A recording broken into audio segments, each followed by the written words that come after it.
For today's video ay magluluto na naman tayo ng napakasarap na recipe na siguradong magugustuhan din ng mga anak nyo.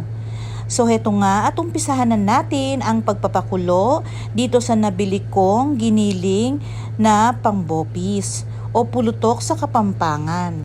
Nilagyan ko lang ito ng pamintang durog, laurel at asin at pakukuluan ko muna ito. 10 to 15 minutes ko lang pinakuluan ito at pagkatapos ay ganito na ang itsura niya. So ire-ready na natin lahat ng gagamitin. Ayan nga pala yung pinakuluan natin at itong sibuyas, luya, bawang, mga gagamitin natin sa paggigisa. At syempre lalagyan ko na rin ito ng green chili o siling pangsigang, suka, carrots at red bell pepper.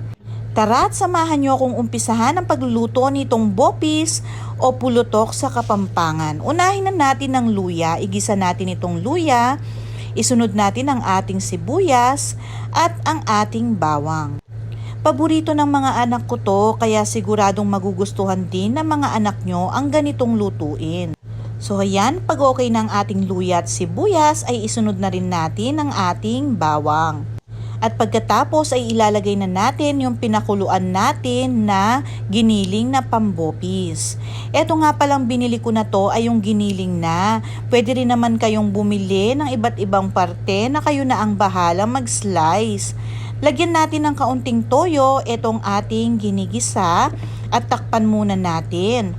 So pag medyo tuyo na, ayan, isusunod na natin ang iba pang sangkap.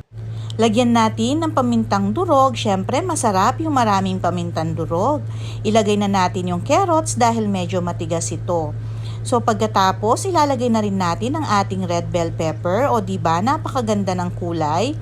At mamaya ay lalagyan ko to ng 1 tablespoon ng tomato paste. Ayan nga pala at inilagay ko na rin ang ating suka at nilagyan ko na rin ng ginisa mix o flavoring mix.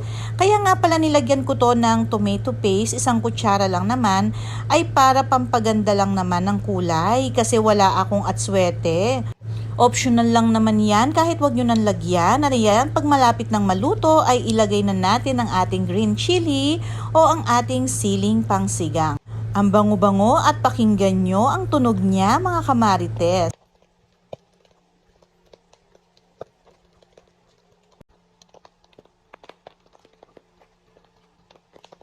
Ayan, pag ganyan na ang tunog niya ay ibig sabihin ay luto na yan. Tayo ay maghahain na. Kung nagustuhan nyo nga pala ang mga cooking recipe namin ni Moy, don't forget to subscribe para updated kayo sa mga susunod pa naming recipe. Thank you for watching!